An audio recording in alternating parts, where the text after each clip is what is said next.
সরকারি হাসপাতাল এবং বেসরকারি হাসপাতাল দুটোই একে অঙ্গাঙ্গিভাবে ভালো করে চলুক। সরকার সব সেবা দিতে পারে না, সেই জন্যই বেসরকারি প্রয়োজন হয়। সরকারি সেবা যেগুলো আছে আমাদের নিজেদের দায়িত্ব পালন করতে হবে।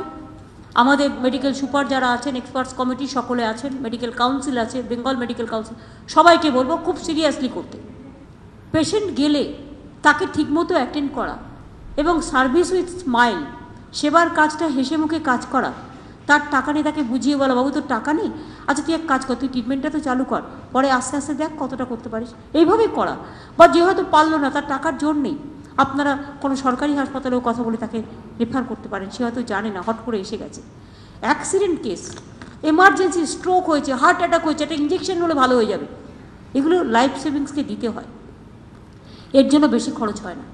রাস্তায় একটা লোক পড়ে আছে, তাকে নিয়ে চলে এসছে কেউ, কারণ এটা তার মানবিকতা আছে, কি মরে যাবে রাস্তায়, তাকে একটু দিতে গেলে আগে টাকা জিজ্ঞেস করবেন না, তাকে ট্রিটমেন্টটা দিন। ভুলভাল চিকিৎসাটাকে স্পেয়ার করবেন না।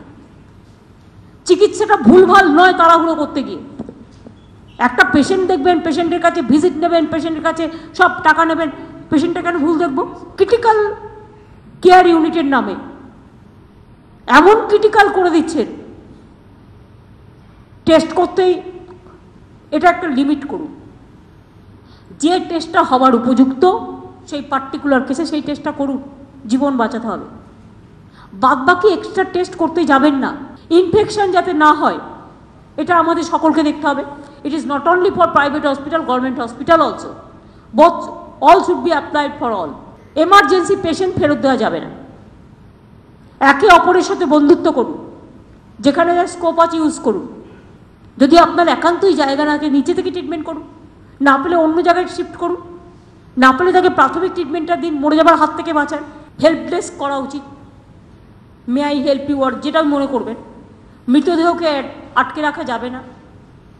ভেন্টিলেশন যাতে প্রোটোকল মেনটেন করে হয় সেটা নজর রাখতে হবে।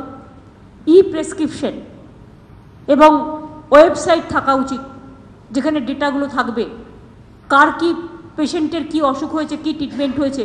আবার যদি সে কোনোদিনও ভর্তি হয়, ওই রেকর্ডটাই তো আপনাকে নতুন করে টেস্ট করার দরকার নেই, ওই রেকর্ডটাতে আপনি অনেকটা পেয়ে যাবেন। যেটা এমার্জেন্সি সেটা আপনি করে নেবেন। এটা ই রেকর্ড সিস্টেমটা আপনারা চালু করুন।